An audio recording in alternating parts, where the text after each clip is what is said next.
Every single year, my family had this tradition. We'd gather for a family photo. It always took place at the same spot, our local park. We'd line up in front of a massive oak tree, smiling as we posed for that year's picture.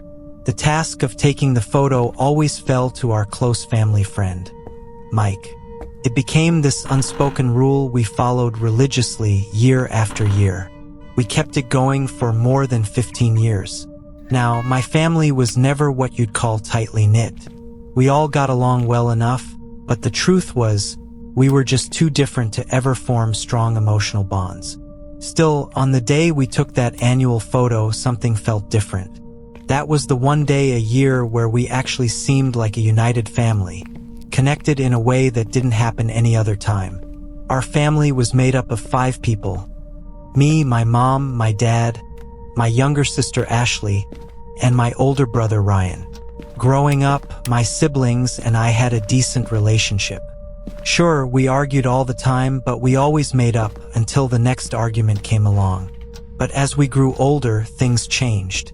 Responsibilities piled up, and our relationships began to slip away.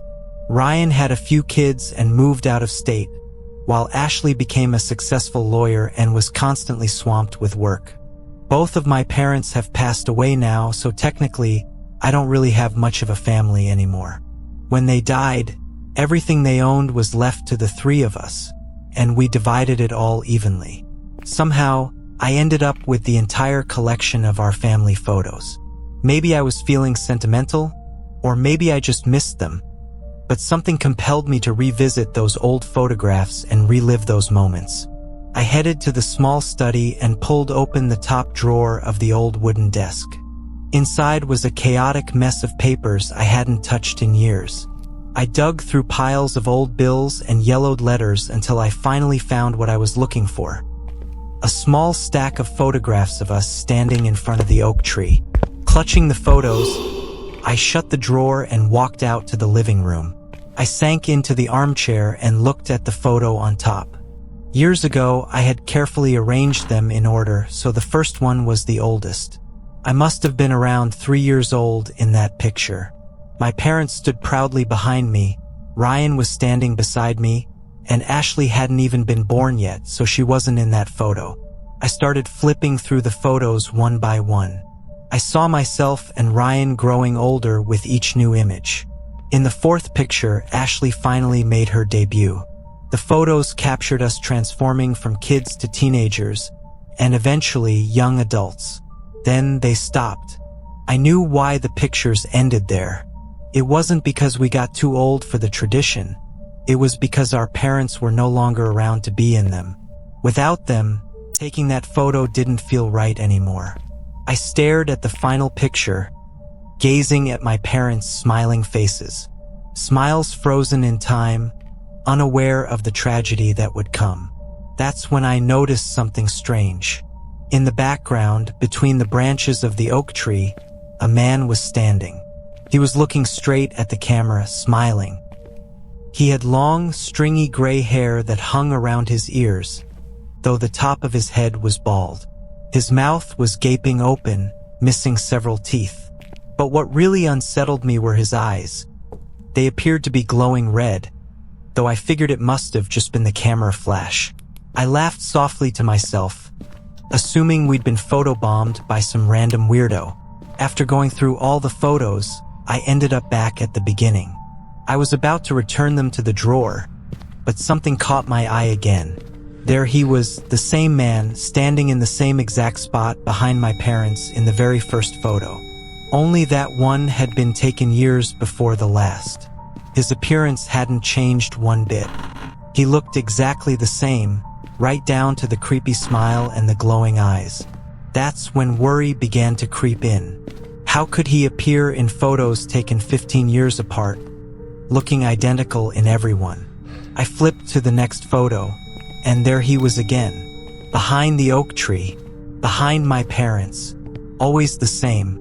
Photo after photo, I started to notice that maybe he wasn't smiling for the camera. Maybe he was laughing at us. I didn't know who he was or why he appeared in every picture, always in the same place. I tried to think logically. Maybe he was someone who lived nearby and figured out our yearly photo schedule. Maybe it was a prank by someone our parents knew. I convinced myself of that just to ease my mind. It worked for a little while. To distract myself further, I turned on the TV. I zoned out for a while, watching some sitcom, until the broadcast was interrupted with a breaking news headline. The anchor began speaking as a familiar face popped up on the screen. Terry Wallace, convicted murderer, has died today, the newsreader said as a photo of Mike, our family friend and the man who took all our family photos, appeared. He passed away in prison after a long battle with cancer. Terry was convicted in 1996 for the murder of George and Diane Carter. The news anchor continued. A photo of my parents flashed across the screen. Terry Wallace always maintained his innocence. But today, on his deathbed, he made a shocking confession. He claimed that the real killer was a man named Paul Randling. However, 7 News can confirm that Paul Randling had been dead long before the Carters were killed. I froze. That name stuck in my mind like a splinter. Paul Randling. I had never heard that name before, but I couldn't shake it. I grabbed my phone, opened up Google, and typed in Paul Randling. Most of the results were just social media profiles, but after a bit of scrolling, I found a news article with his name in the headline. Convicted killer, Paul Randling, sentenced to life, February 5, 1943. I read on. Randling had been convicted of brutally murdering a young couple. The victims weren't named, but the article mentioned they had 2 children. Randling was 58 at the time and sentenced to life in prison, expected to die behind bars. Beneath the article was a small, old sketch of the man. My blood ran cold. It was him, the man from the photos. There was no mistaking it. How could someone who was imprisoned in the 1940s be showing up in photos taken decades later? I rushed back to the drawer, pulled out the stack of pictures, and checked the last one again. But something was different. He wasn't standing behind my parents anymore. He had moved. I flipped through all the photos again. Every single one. He had moved in every single photo. And now he was standing right behind me.